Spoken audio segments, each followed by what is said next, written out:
Welcome to your reset with Christiane Piano, where the purpose is to support you in releasing all that you are not, so the truth of who you really are can emerge.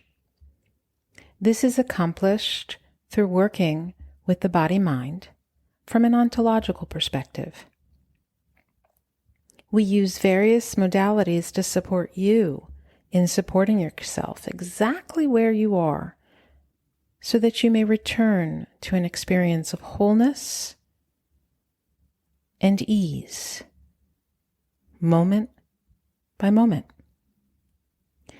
Deep reflection is one of the greatest tools through which to do this. To take a moment, to pause, assess, reflect, and literally and figuratively reset, come back to center, and move back into your one and precious life with increased clarity and purpose.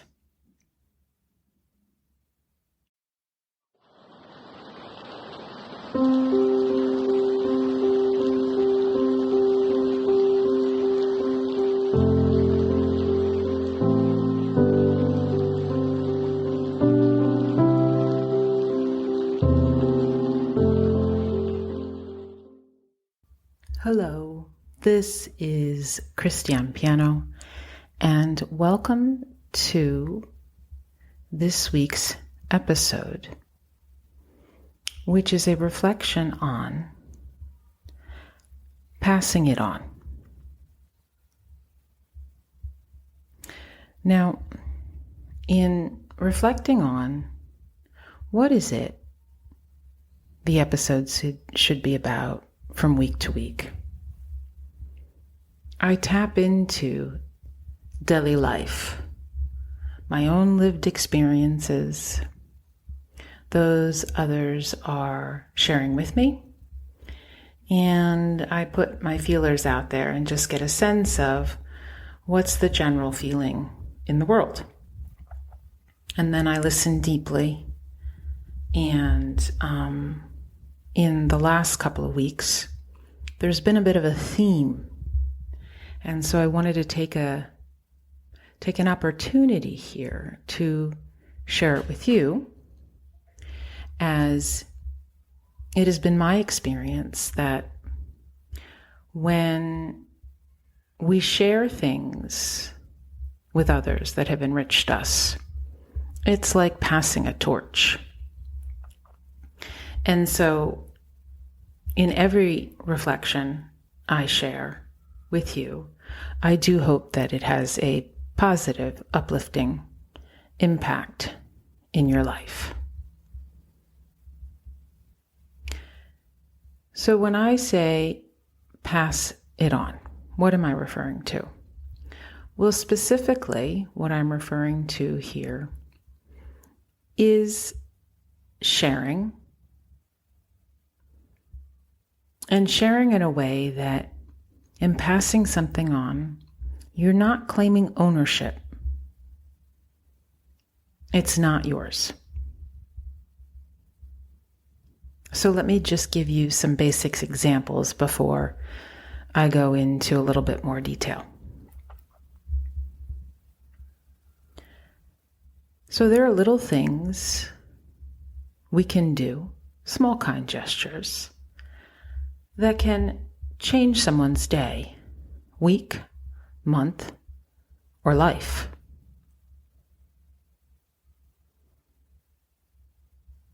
So if you just think for a moment, what has occurred for you recently, where a kind gesture shifted your day, week, month, or life? And then what unfolded after you received the gesture?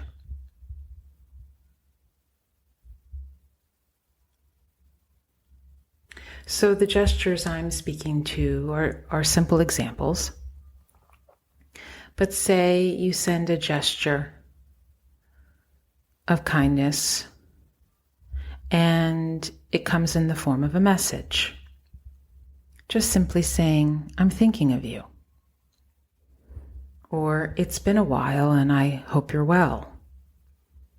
Or I just want you to know what a difference your presence makes in my life.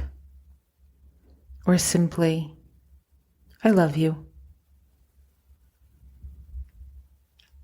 Another gesture could be sending someone flowers, just because. Gifting a smile, a hug, a coffee, a meal. Gifting an experience, a trip or a vacation. Gifting your presence, simply being with and for someone. Sharing something that has touched you or had an impact on your experience of yourself or life, made a difference in your day or your approach to something or someone, or perhaps something that supported a shift in your experience of your life or the world.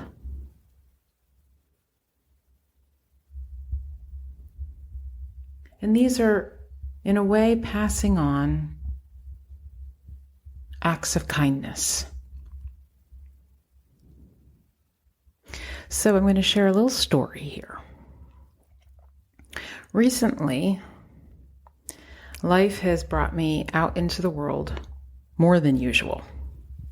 And I was on a trip to the United States, and I came across people from all over the world. And in engaging in small conversations about life, a theme formed. And often at the end of an interaction with someone, I would get a smile. The smile had a tint of unexpected surprise. And over again, people would leave me saying, "Bless your heart." And it was so felt and sincere. I felt it smack center in the center of my heart. Smack dead center. It's like a shot of warmth, kindness, love. Or getting on an airplane and having a carry-on luggage and a gentleman getting up and simply taking the suitcase and putting it in the overhead bin. Me smiling in complete shock at the unexpected gesture of kindness, and the smile being returned as a "you're welcome." Just the other day,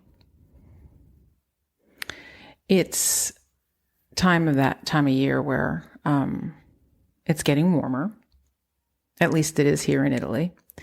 And I use a bicycle to get around, especially during the warmer months. So it's that time of year where I need to check my tires. And as I touched my tires on my little bicycle, they were quite deflated. So I decided it's time to go to the bike store and get them inflated. Why the bike store, not a bicycle pump? Well, if I get them professionally pumped, then they'll last all the summer. So even with the intense heat, they don't deflate. So I get down to the bicycle store across town, and I find the store closed. Not expected. And so I decided, okay, I'm going to lock my bike, leave it leaning against the wall, and I'll come back later and have the tires pumped. So I left, ran my errands, came back about an hour later. My bike was still there, thankfully, but unfortunately, the bike shop was still closed. No hours were written on the outside, no phone number, but this is the store I purchased my bike from. So I figured, what now? I guess I could leave it here, find their phone number, call, and come pick it up later. But I had other things that took precedent on my agenda that day, so I decided, I guess this is not the day to get my tires pumped. So I thought, let me see how far I can get back on the bike without ruining the rims, fingers crossed, and then I'll just take care of this in another day. Well, I got on the bicycle, and as I began to pedal, the felt experience was very different. And I thought, wait a minute. So I hop back off my bike, touch the tires, and they are firm, blown up, and fully inflated. And once again, right at heart center, big smile flashed across my face. Somebody pumped up my tires. I don't know who it was. I imagine it's somebody who works in the bike shop, and I am definitely going to return to say thank you. But it was totally and completely unexpected. What a gesture of thoughtful kindness and consideration. So what does this all have to do with body-mind well-being? Well, first of all, if you think about your daily life, often where does your attention go? Probably to the tasks you have to get done, the people you need to take care of, and I would imagine your thoughts are spent on challenges you're trying to find solutions for. And if you're going through any difficulties, you may be sitting and thinking about that. And so easily, we get lost in our thoughts. We get lost in our own inner world.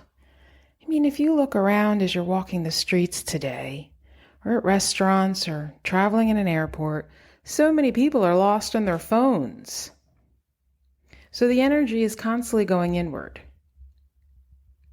And when we are down and out and troubled, we often go inward. And there is something to that. But there's also something to literally and figuratively lifting our heads up and expanding our awareness outward from deep within. So much is going on in the world today, and what gets most attention is all the horrible, terrible things that are happening. But simultaneously, there is a lot of good in the world. And we as human beings have goodness within us. And we can share that goodness. We can share that lightness as a brightness and as a weight. And there's nothing better when we're feeling down than if we want to shift in perspective and to lift our mood, to get out of our own way and focus on someone and something else.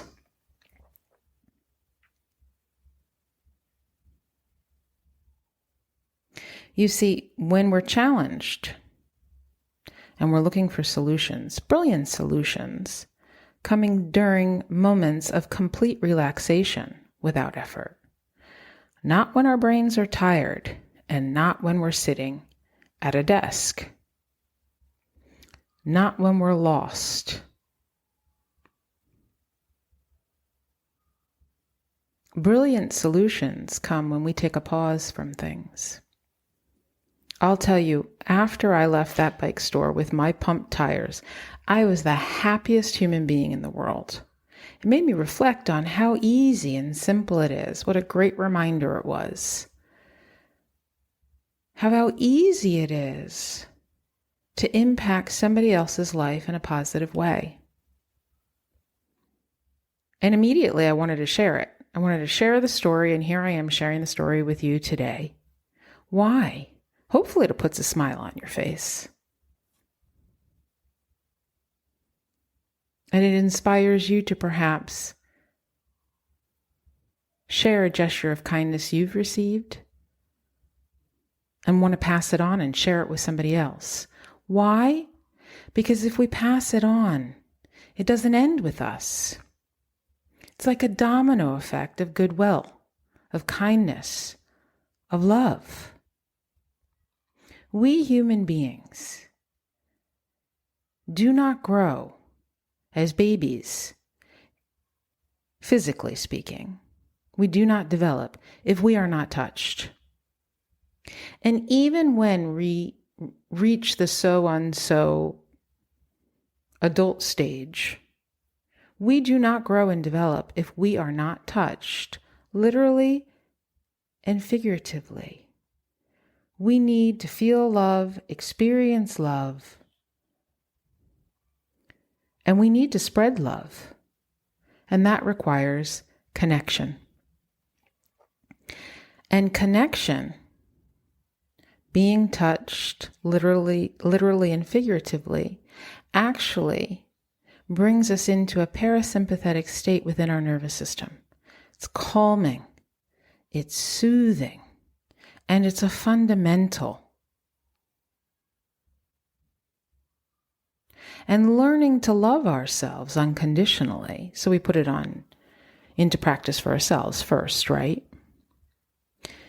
You're having a bad hair day, you still love yourself unconditionally. I'm making light of it for a moment, but you get my drift. Your clothes aren't fitting as you liked. You're experiencing changes of your body with time passing. You're down in mood. Your present experience of yourself is not matching how you would like to show up. These are just basic examples of ways to learn to love yourself unconditionally so that you can go out into the world and spread love and light. The world needs it.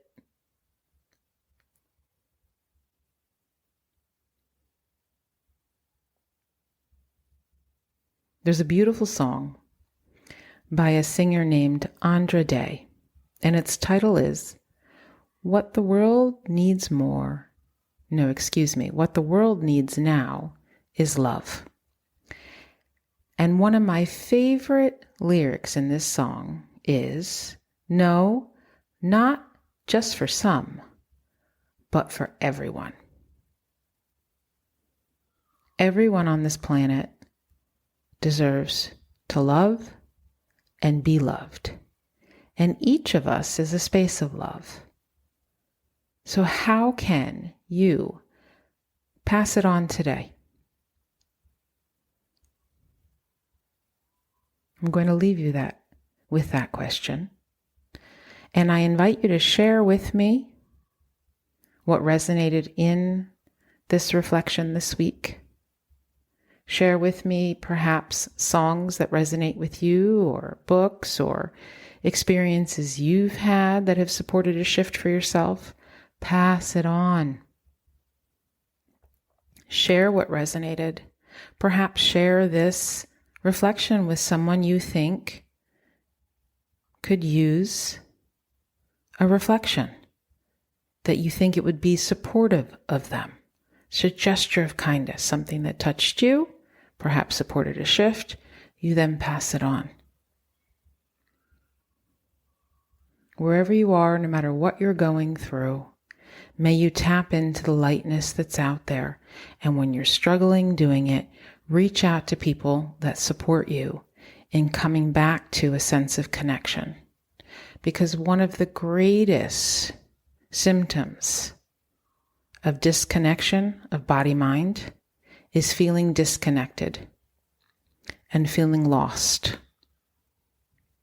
When your body-mind has an energetic flow, you feel a part of a whole, a sense of ease, a sense of calm, in the midst of it all.